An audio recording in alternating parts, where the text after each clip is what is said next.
Okay, let's get started. Yeah. So welcome guys to the to our second live about our band. We had one before, but it was in Portuguese, where we worked more on telling about the history of our band and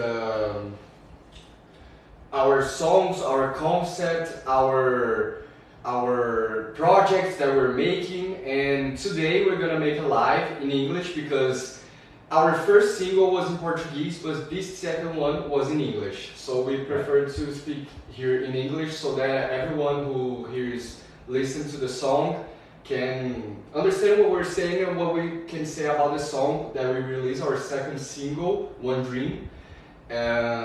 What do you have to I'm say? so happy. It's a wonderful opportunity to really be with the fans and be able to talk about the launch of the second song in English, an Yes. amazing song, that has such a great lyric and the harmonics are great. And also being able to speak in English for a wider audience about the band and about the whole rock and roll scene here in the city of Brasília, the capital of Brazil.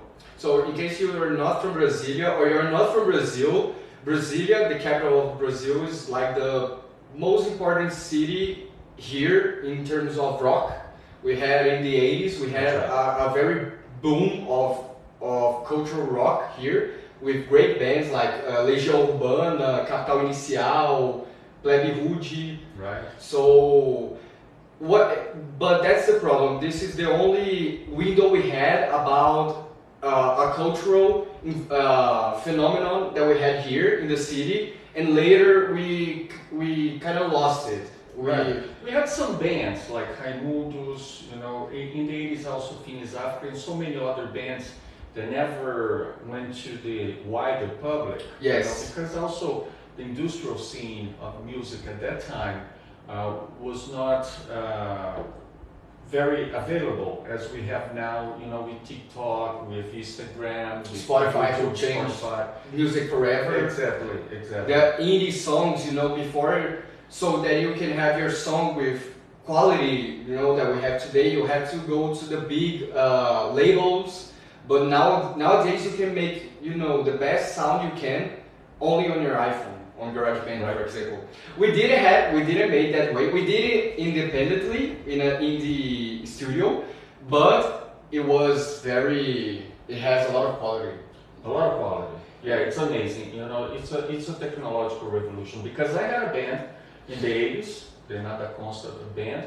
It was so difficult. Yes. It was so hard, to be in a studio, to have that quality, and now we have it all. And that's why it reflects so well in the sound of Resignificance. Yes. That's why I think it's great, and that's because I think we are the front runners of the idea of creating this new type of music called New Rock Brasília. Because it's really new in the sense that it's not new, but it's neo.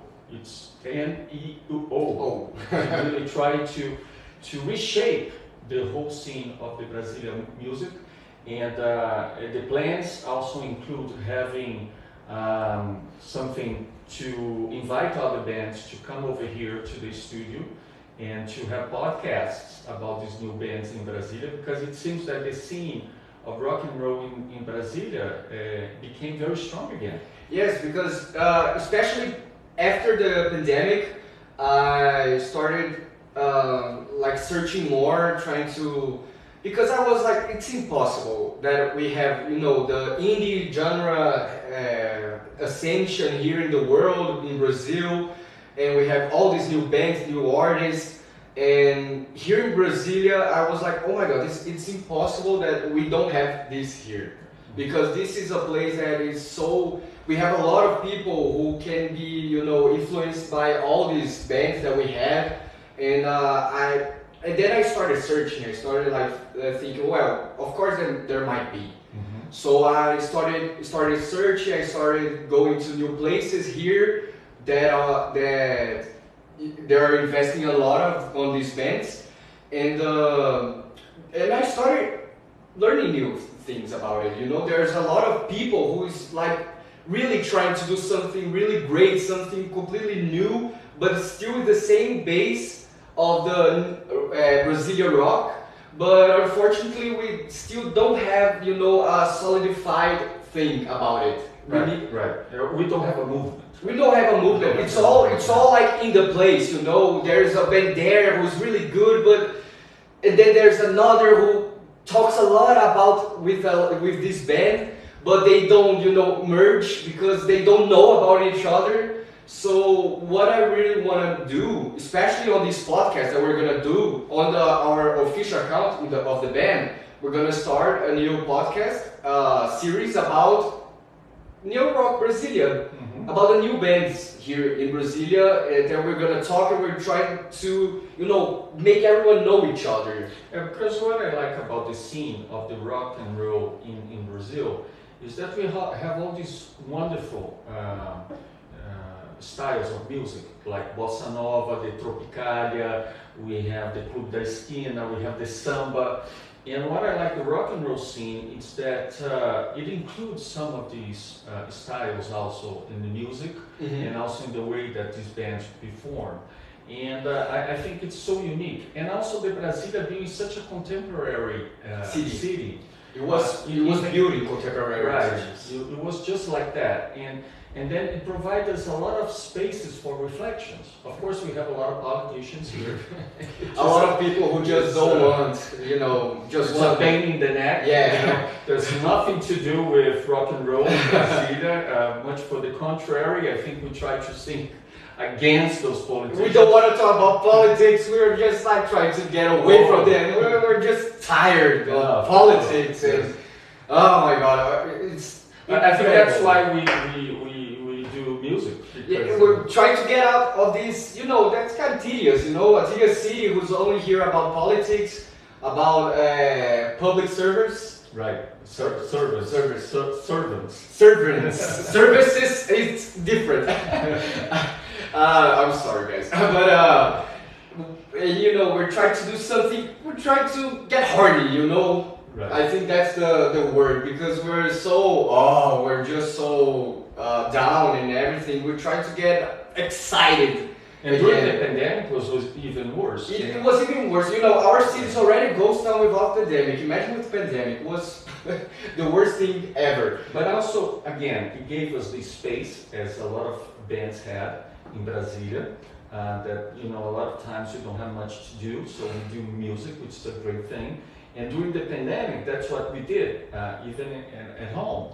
We had that space of time, we had the space of things that we could discuss about, and that's when we even created the concept of ressignificância in Portuguese.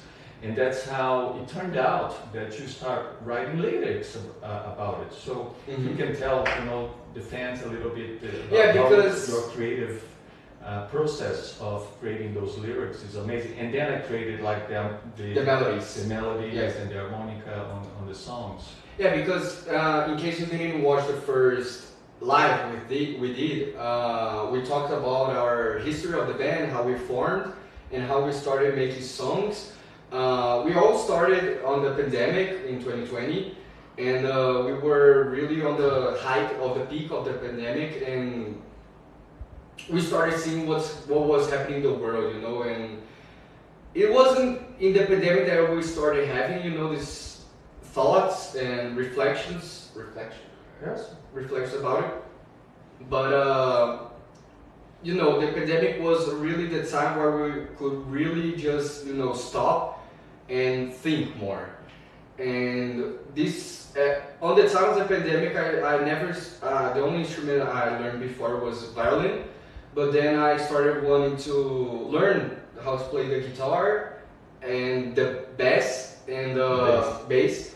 And when I started, you know, playing, I just wasn't very comfortable playing covers, you know, because I was like so inspired in trying to make new things, because that's something that really comes with my personality.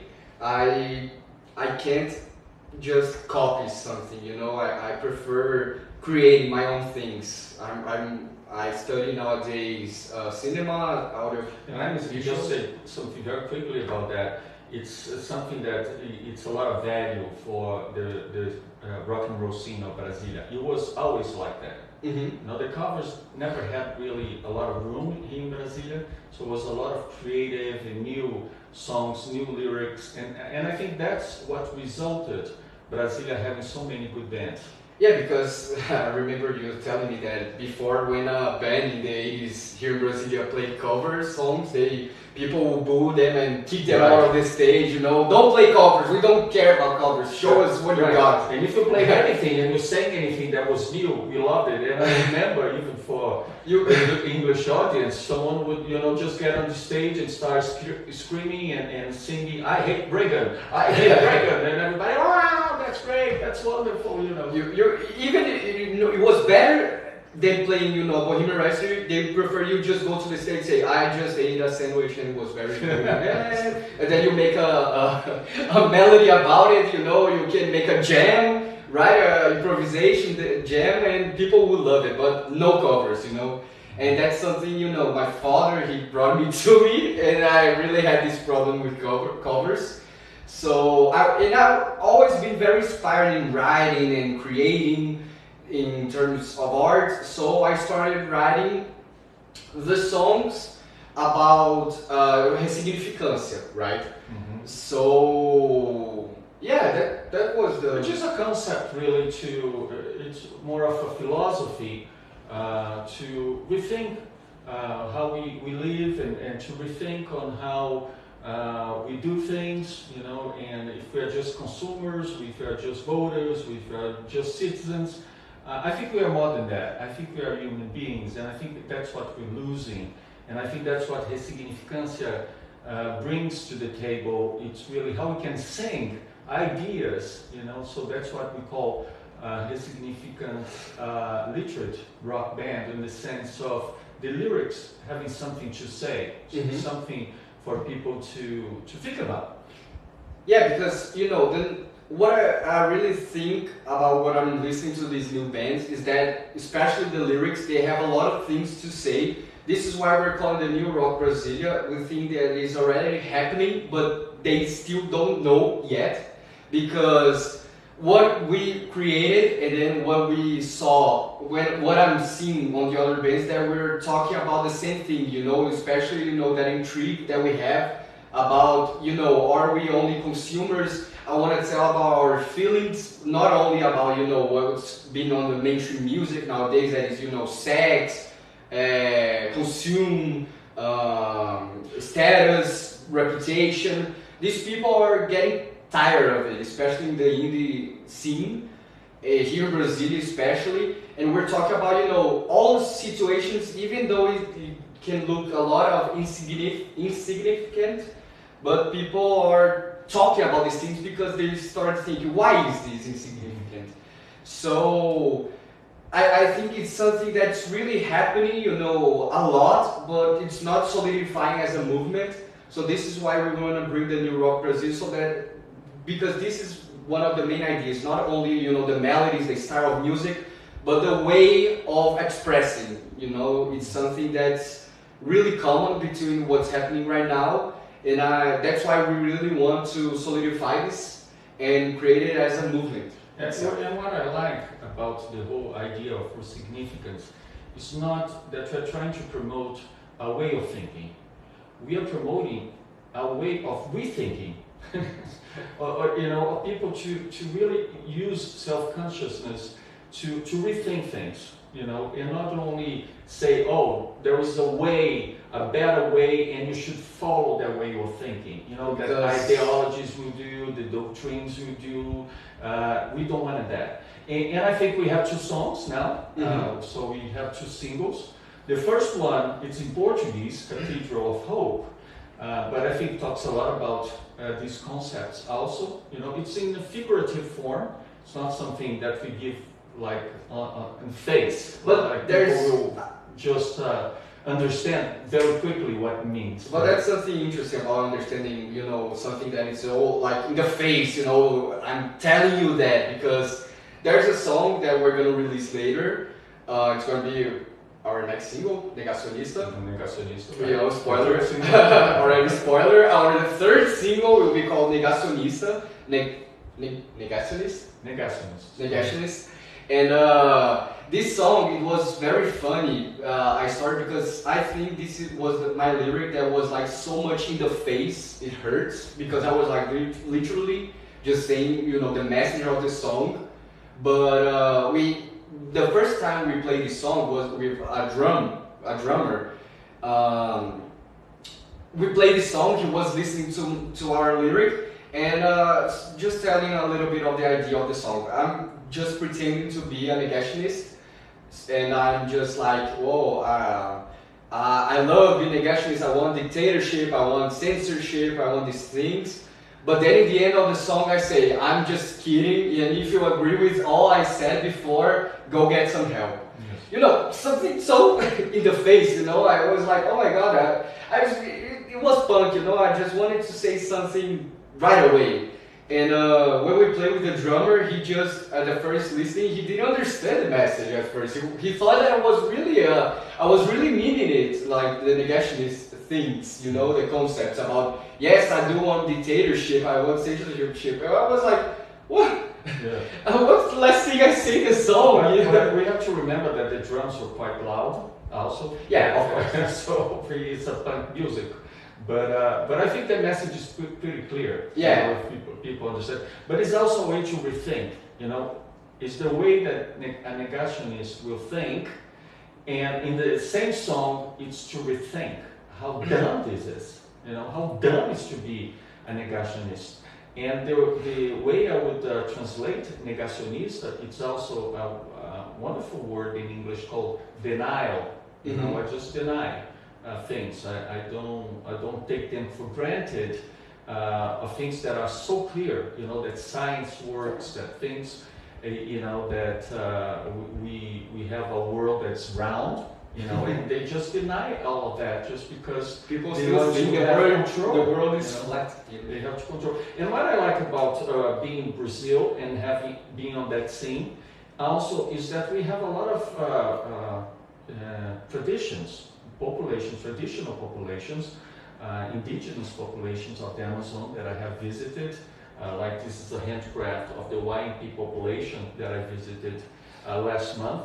And those so wonderful ways of thinking life, you know, thinking about nature, thinking about everything. So I feel that the band, it's also including a lot of that traditional knowledge into the songs, into the way of rethinking things. Because what I think is what we're trying to get more and more as a society is to the Waiampi's. But we are just like so far that we're just trying to create new ways, new roads to go to this place, but you know, so far. Right, we are so far off the idea of human beings, of being humans, and you know, so far off on things that we impose on ourselves to be consumers, good citizens, and this and that, you know, that we forget, you know, to be, for some people, to be a man, to be a, you know, basically, that's a horrible concept. But then, I was saying that we are in the second single, and Cathedral of Hope, you know, was a great launch. I think. I completely love it. It was like what it's been. You know, the best thing about it is all of this is what we're learning about it, especially the music scene. After the first release, the first song, we had a lot of, you know, tension about what's gonna work, what's not gonna work, and after the first launch, our second one, which is the One Dream, was so much better. Yesterday, by the way. Yeah, so available on Spotify, it's already Apple Music, YouTube. We have in all streaming platforms, and it was so much better. The service that we use to launch our songs, it's so good. You know, we can release it so much before Right. anticipation High quality. with high Very quality high quality. And for each song, we have this wonderful art art that was from made by Bruna Martins. Bruno Martins. We had this idea, this art. All of our art in our LP, in our album, will be, collage, Mhm. which is our first thought, because I think the collage is a really nice type of art that we have, and especially about the concept of ressignificância. What I think that it combines Where it fits. a lot is because the idea of collage is getting pre-existed images and giving new meaning about it, Mhm. on a new scene, on a new idea. Rethinking. So this is why I really wanted to use the collage as the main art of the album, because that's what we're trying to do.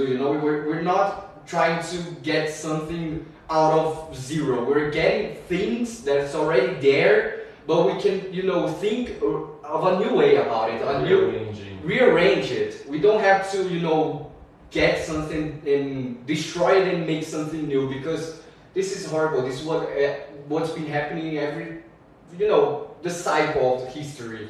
But these lyrics of the song, the One Dream song, they're amazing. How did you do that rearrangement that you're talking about? How can someone fall in love with a ghost? Come on.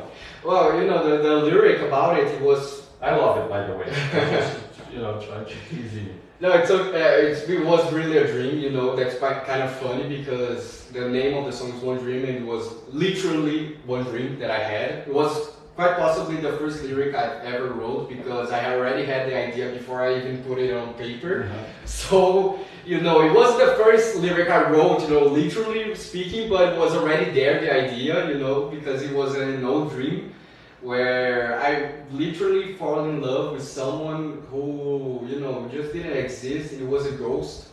And then I remember it was one dream that was so impactful for me that I never forget about it. I remember everything about it.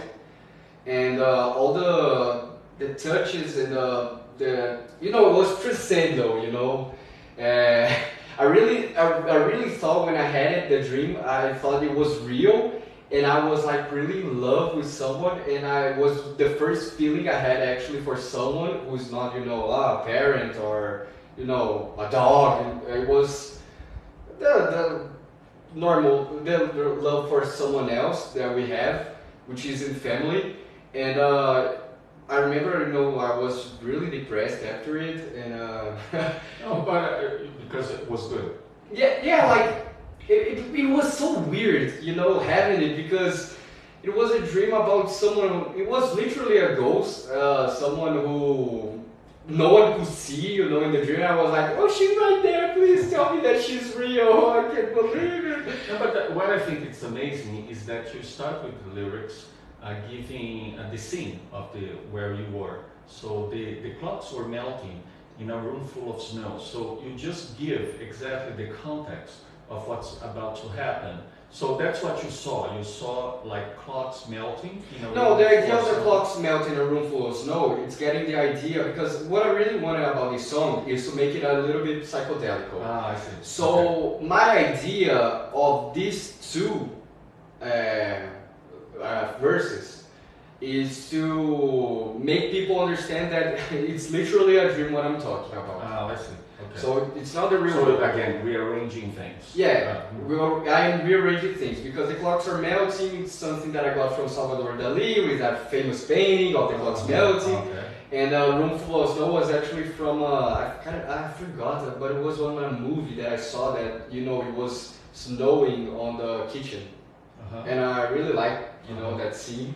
I just couldn't remember the movie, but it was just a scene that I really liked about the psychedelic theme. It was snowing on a kitchen. That's kind of weird. And the I'm full of shine, I just want you tonight. It was, and then telling the people that I was in a dream. Sorry. I'm Full of Shy just want you tonight. I'm Full of Shy was the thing that people were telling me because since she was a ghost, people think that I was joking and I was just, the term in British that I really like. I was just like talking gibberish about it. And that's why I really like the sound of shite, and I really wanted to say in a British way in the song. And I just want you to know, there's a person who a lot of people tell me that no, it's not real, or what I can say about what we had nowadays is that sorry, it's because I'm kind of losing my train of thought here. But no, that's fine. I think what happens also, it's so clear that it's a dream. That then, following that, the scene that you give, it's like the ghost comes and goes very quickly. Like, I felt in love with a ghost, and then you say basically that the ghost goes away. mm-hmm. So that's basically what the dream is for. It's something that is a feeling. It's just a feeling that you try to picture in a certain way. It's because it was. I remember that this dream was about a concept about good things appearing, and that these good things apparently they don't last forever. That's why it's a ghost, and that's why people say that you need to let go.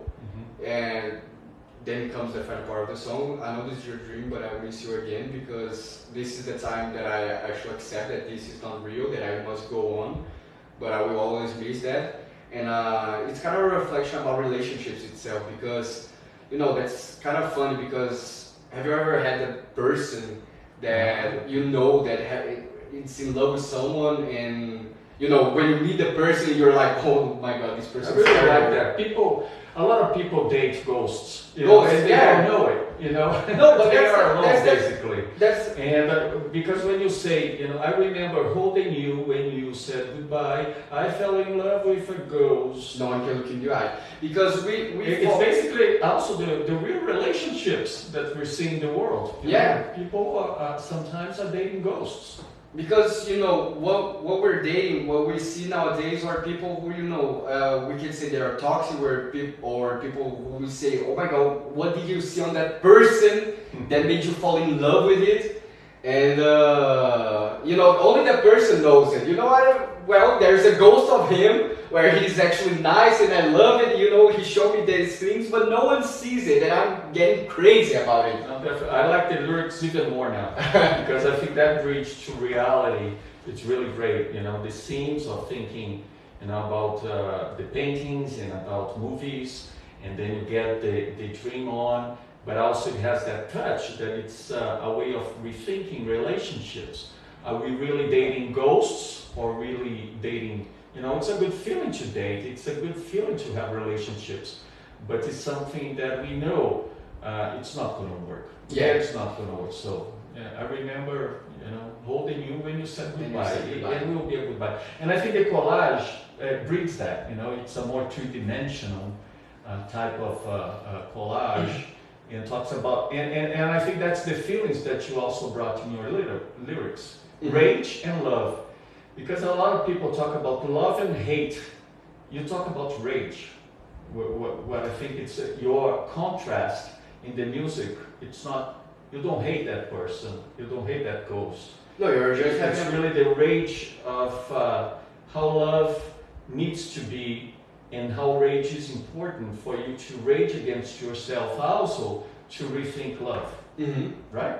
No, yeah, especially because when you bring hate, because hate is actually the antonym of love, and rage, it's not hate; it's something completely different. And I think rage is a way of manifesting, defending love. So I love that. I think we have this wonderful philosopher of Brazil called Paulo Freire. He's well known everywhere in the world, and he talks about the importance of rage. He said that I remember. I did a video with him, and he was saying how to stop using drugs. And he said the only way for you to stop using drugs Is hitting it. Yeah, because it's rage. it was How drugs are really consuming your life, how bad drugs will do for you, and how you need to rage against it. You know, so you remember it reminds me even of the Rage Against the Machine. Yeah, the word said Rage Against, and I was like, just say machine, please. I don't want to just play a song of Rage Against the Machine now. But that's the funny thing about rage, because in a relationship, normally you have things that starts happening from the people that you love. They started feeding your rage, but you're trying to get it to you. And that's something that I started thinking about, what's happening, especially in these years nowadays, is that people think that rage is synonym with toxicity and hate. So people think that nowadays, when you have this rage and that you have inside of you, of someone that you love, you can't express it, or else you're going to be toxic and you're going to be a bad person. And especially nowadays in a place where it's me who's more important. So this is kind of crazy, because when you date someone, you're not dating someone, you're just trying to feed your ego. But if you're someone who really loves itself and want to love someone, but that other person just wants its ego about itself, you can express what you have to say about it, because they are so smart people and they can neutralize you about it.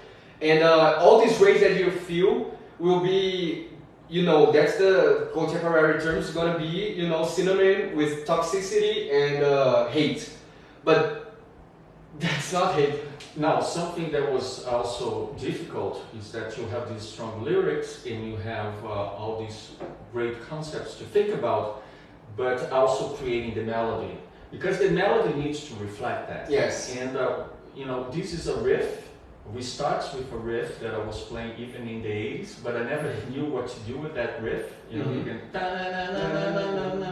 which I think is a wonderful riff, and I think it fitted pretty well with the song, because it starts helping to give that rock and roll scene into the more to the scene that you are creating with the lyrics. And it's dreamy, even though it's kind of it reflects a lot of the lyrics, because it's a dreamy melody with a little bit of rage, because it has energy. It has the energy, and it's psychedelic. You can it's surreal. It's also surreal. Yes. And it was kind of fun, because when I wrote these lyrics, I firstly thought about a more Pink Floydian melody, and then ended up being a little bit of a fusion. What if Oasis and Van Halen had a baby? It ended up becoming like this. And I really liked it, because Oasis was one of my biggest inspirations, about rock in itself, and Van Halen is one of your favorite bands ever. So it was a really good thing, because it was really personal for me and him. Right. And I think after that, you have the lyrics. I think the vocals also are interesting, because in the first verses that we have, it's just medium. It's normally it's talk. And then when it gets to to the second part, it's not yelling, but it's something of really trying to get into a space that it's not normal. I remember holding you. It's really trying to it's looking the scene from above. To everything. And after that, I think the two solos that we have, the keyboard solo and the guitar solo, is great, because it reminds me a little bit of Deep Purple. Another one of your favorite bands. When I play, and we're gonna see them here in Brazil. They're gonna play here. They're gonna play here, and I think it's great to think about John Lord and the great keyboards. and then the guitar comes very strong too. Oh, that first solo, because you know this is the first song that we're gonna have in our album, which is gonna be part of our trilogy of the colossal songs that we called it, because you know the album itself, it's gonna be a lot of genres, subgenres of the rock, but these last three songs, they're the ones who are like, you know, we had that really hard work on, you know, getting that colossal sound of guitar. It's really stage-like songs. Yeah, you know, big songs, you know, solos, keyboards, the singing needs to be more explosive. And we are a band of two people, you know. I'm the guitarist, Vocalist and the vocalist, and you are the bass player, the vocalist. You write the lyrics, I write the melodies. The melodies.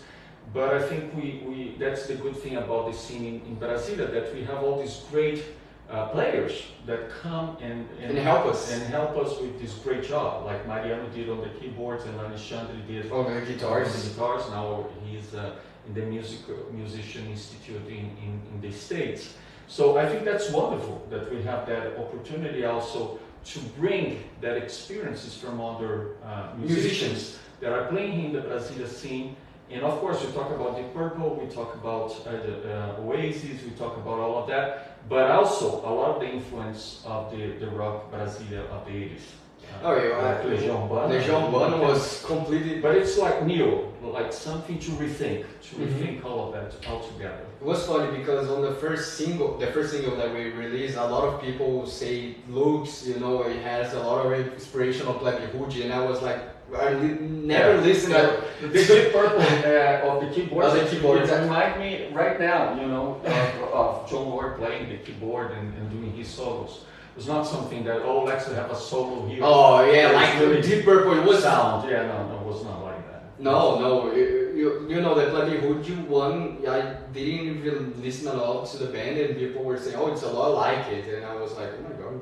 Yeah, it just looks like it then, because I really was a coincidence. And in the end of the song, what I really enjoy about the song also is that in the end there is the whispering part. Yeah, I think it was perfect. Katie, our instructor, was quite good in understanding the whole concept of the song. And in the end, it starts with a whispering, really to give that ghosty mood. And in the end, just an impact voice to end it. So I think it's a great song. I really enjoyed the song. It's like, you know, it's something that we do for us. You know, also we do for the fans. We want the fans to listen as many times you want. You know, just be in touch. You know, we are on the social media. We are on TikTok. We are on Twitter. We are on YouTube. It's great to have that, possibility to talk to the fans, and the fans being able to talk. But something that is very important in all these songs, I love to listen to these songs. You know, it's something that I listen over and over, not because of something that it's. I think because it's for significance and we did it. It's just because it's good songs. They're good. They're good. You know, they are good songs. Yeah. It's kind of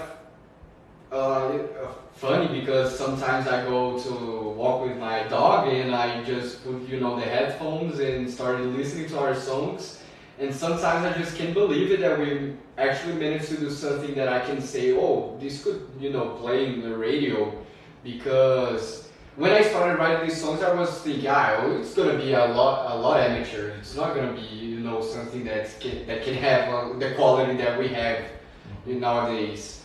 And when I first had the contact with the final product, you know, what we finished, and I listened it alone with the headphones, I just can't believe it. And, you know, the voice, the guitar, the keyboards, the bass. You know, I learned bass when I started, you know, after writing these songs. I never had contact with the bass before.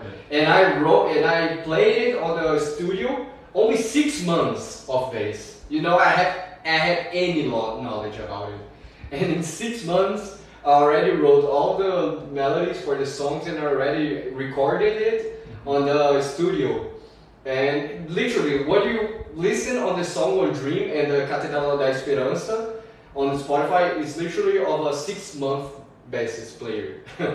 And it's a great bass player in the sense that It's the basic, but it's fun to play, and I think that the song itself doesn't need something so hard on it. Right. I think what it actually ended up becoming was already sufficient. It's sufficient. And people who want to write songs and to play, they need to understand that it's really about the feeling of the music. It's really about being in touch with your inner self and to think on ways to expressing what you're feeling, if it's rage, if it's love, if it's whatever feeling you have, and you can do it. And today it's much easier than it was 30 years ago, 40 years ago, and you can do it. And I think if we did it, anyone can do it, because we went through that process of fast-pacing learning,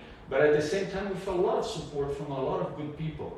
So I love this song. I think also in the Spotify, people can now see our summary of our biography. Our bio that we released there. Bio, I think it's great. I think it just reflects the history of the band. I think all this collage for each song, I think it's a great idea. We're gonna have T-shirts with this collage very soon, and we're gonna post everything on our social media and our Spotify. Yeah, we're gonna be in touch with you every single time. Yeah, all the time. And we're gonna have our next single released, Negacionista, on April 21st. And please listen to the music. Think, rethink on your own way, the way you think about these lyrics, about the songs. And join us, just be part of that concept of listening to other bands, to other music, and thinking on how we can, just get away from these ties that we have on being just consumers, or being market driven, or being, something that doesn't allow us to express ourselves truly. Yeah. And I think that's what we are seeking here. And that's something that I like about the lyrics and the idea of the Resignificância, because when I wrote these songs, I wrote thinking one thing, and then when Miguel here listened to it for the first time, he could, even though he had the same base of the idea of the lyric, he still, had another different perspective about it, and he talked to me. And then we started, trying to merge it, and it was like amazing, because everything can make sense, about it. You can have one, if you get the same idea but put it on your own life experiences, it's already amazing. So if you listen to this song, or Dream, or Catedral da Esperança, I'm not trying to make you understand something that's concrete and right there. I want something that makes you think about it, And that's inside of the theme that I'm talking about it. No, and that's wonderful, because that's how we then build the relationship of the band. Because I learned a lot from you, and you learn a lot from me, and we learn together, and then we create. Because it's not something that I'm the Father and the Son, and then I go on the Son and the Father and say, that's the way you should do it. No, it's really a wonderful production process that we learn from each other. Mm-hmm. That's a new way of thinking, also, of rethinking things. Of not just because I'm the Father, I know much. For the contrary, I don't know anything. I'm trying to learn also, even with a different age, and I think it's wonderful. So if the fans can also feel that and feel touched by the songs, we will be quite happy. And whatever you want to talk to us, whenever you want to talk to us and send us message, please do so. And that's something that I'm getting an idea here. We can make a place on YouTube, or somewhere where we can, you can have, you can share, your experiences, say what you think about the lyrics or the ideas. I think that's because what I really want as well is to know what you think, and I can make it even bigger. You know, We want to learn from you. from you. We don't. As we are learning from each other, we want to learn from you. So join us on that learning process. That would be wonderful. So Great. yeah, Congrats again. our single, our second single, and I'm really happy about the release of this one. I think it was a great idea to be the second one. That's the second of our 3 colossal songs, you know, because the Catedral is the last one, so we already released 2 of our, you know, big ones. But our next 2, they are not